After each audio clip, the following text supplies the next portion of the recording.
Bismillahirrahmanirrahim. Assalamualaikum warahmatullahi wabarakatuh. Ketemu lagi dengan saya, Amsal Junaid, dalam seri kuliah Analisis dan Perancangan Sistem. Dengan topik Entity Modeling. Kita akan menjelaskan Entity Modeling sebagai alat untuk merancang database yang efektif dan efisien. Pembahasan kita pertama adalah istilah-istilah dalam entity modeling, yang kedua tipe-tipe hubungan, yang ketiga hubungan obligatori, empat model entity relationship, dan simbol-simbol yang digunakan dalam model entity relationship, beserta akan diberi contoh dari entity relationship model. Ada 10 istilah yang akan kita jelaskan untuk entity modeling. Yang pertama entity, yang kedua relationship, attribute, tabel, occurrence, determinant, identifier, kode, foreign identifier, dan relationship entity. Kalau kita menggunakan entity modeling dalam merancang database, kita hanya mengenal dua jenis data, yaitu entity, yang kedua relationship. Entity adalah segala objek dan konsep yang memiliki arti bagi organisasi atau yang relevan dengan sistem yang sedang kita rancang, sehingga datanya perlu disimpan di dalam database. Contohnya adalah mahasiswa, dosen, mata kuliah untuk database universitas, atau inventory, pelanggan, faktur untuk database perusahaan dagang. Relationship atau hubungan adalah asosiasi antara dua atau lebih entity yang datanya juga perlu disimpan di dalam database. Misalnya, untuk database penjualan atau perusahaan dagang, kita memiliki entity faktur dan entity pelanggan. Di samping faktur dan pelanggan, kita juga perlu menyimpan data hubungan antara faktur dan pelanggan, yaitu faktur untuk siapa atau pelanggan menerima faktur yang mana. Atribut adalah karakteristik dari suatu entity atau elemen dari entity digunakan untuk merumuskan atau menjelaskan entity tersebut. Misalnya, kita memiliki entity mahasiswa. Untuk menjelaskan mahasiswa itu perlu atribut. Misalnya, elemen mahasiswa adalah nomor pokok mahasiswa, nama mahasiswa, tanggal lahir mahasiswa. Tabel dalam entity modeling sama dengan pengertian kita sehari-hari, yaitu terdiri dari kolom dan baris yang digunakan untuk memperlihatkan suatu entity beserta atribut-atributnya. Kolom dari tabel adalah atribut.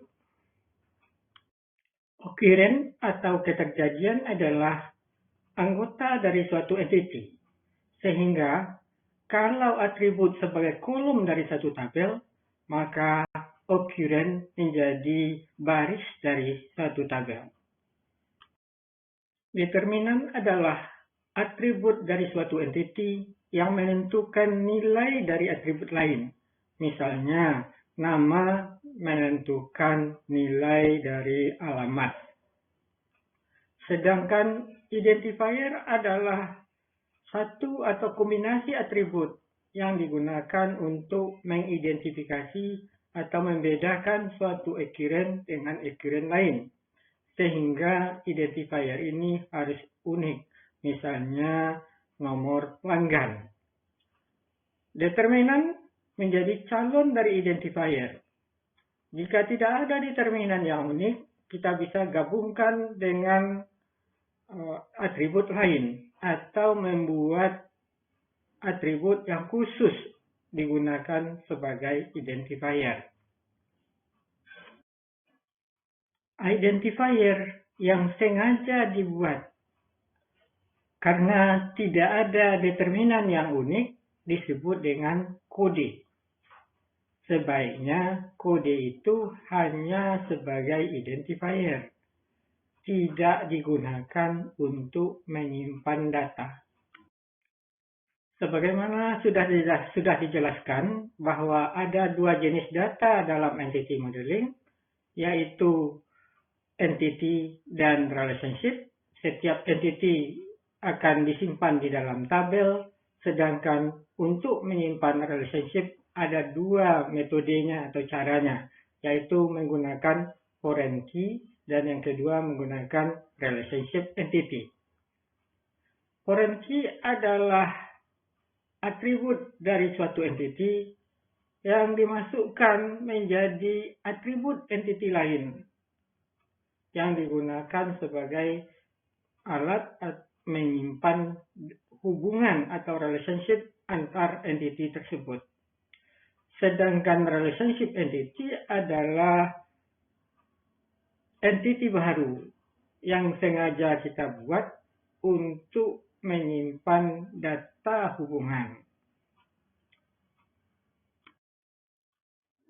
Layar ini memperlihatkan contoh foreign key dan relationship entity. Pada mulanya kita hanya memiliki 3 buah entity, yaitu faktur, pelanggan, dan inventory. Tetapi di samping 3 entity ini, kita juga perlu menyimpan data hubungan, yaitu hubungan antara faktur dan pelanggan, dan hubungan antara faktur dengan inventory. Untuk menyimpan data faktur dengan pelanggan, kita tambahkan nomor pelanggan ke tabel faktur. Itu yang kita sebut dengan foreign key. Sedangkan untuk menyimpan data hubungan antara faktur dan inventory, kita buat entity baru yang kita sebut dengan invoice detail. Sehingga sekarang kita memiliki 4 tabel, 3 dari basic entity, 1 dari relationship entity. Tipe-tipe hubungan. Analisis tipe hubungan diperlukan untuk menentukan cara menyimpan data di dalam database kita. Tipe hubungan ditentukan oleh nature atau alam, atau business rule atau aturan yang berlaku dalam organisasi. Karena tipe hubungan ditentukan oleh business rule, maka tipe hubungan ini harus diimplementasikan dalam database sehingga business rule benar-benar terlaksana. Ada 3 tipe hubungan yang penting yang akan kita bahas, yaitu hubungan one-to-one, one-to-many, dan many-to-many. Hubungan one-to-one terjadi apabila suatu occurrence dari suatu entity atau satu anggota suatu entity hanya memiliki hubungan dengan satu anggota entity lain. Tidak boleh lebih, tapi boleh kosong. Dan demikian juga sebaliknya. Contoh hubungan one-to-one. Kita ingin menentukan tipe hubungan antara dosen dengan mata kuliah. Dosen mengajar mata kuliah. Dengan business rule yang berlaku, seorang dosen hanya boleh mengajar satu mata kuliah dan satu mata kuliah juga boleh diajar oleh hanya seorang dosen. Maka tipe hubungan seperti ini disebut dengan one-to-one relationship. One-to-many relationship yaitu apabila suatu occurrence suatu entity dapat memiliki hubungan dengan lebih dari satu occurrence entity lain. Akan tetapi sebaliknya tidak. Satu occurrence entity sebaliknya hanya boleh berhubungan dengan satu entity lain, bahkan boleh kosong. Misalnya, untuk hubungan dosen mengajar mata kuliah, apabila bisnis rule-nya mengatakan seorang dosen dapat mengajar banyak mata kuliah, tetapi satu mata kuliah hanya diajar oleh seorang dosen, maka tipe hubungan ini adalah one to many. Many to many relationship adalah apabila suatu occurrence dari suatu entity dapat berhubungan dengan lebih dari satu occurrence entity lain, dan demikian juga sebaliknya. Misalnya, kalau business rule dosen dan mata kuliah tadi mengatakan bahwa seorang dosen dapat mengajar banyak mata kuliah dan satu mata kuliah juga dapat diajar oleh banyak dosen, maka tipe hubungannya disebut dengan many to many. Analisis lain yang harus dilakukan adalah untuk menentukan hubungan obligatori atau hubungan mandatori. Analisis ini ditentukan atau diidentifikasi untuk masing-masing sisi entity yang berhubungan. Suatu sisi dikatakan obligatori apabila sisi tersebut atau atribut dari entity tersebut harus memiliki hubungan sekurang-kurangnya dengan satu atribut entity lawan. Misalnya, hubungan antara dosen dengan departemen, di mana dosen menjadi kepala departemen.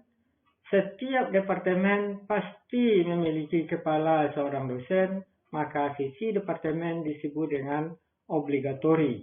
Sedangkan tidak setiap dosen menjadi kepala departemen, maka sisi dosen tidaklah obligatori.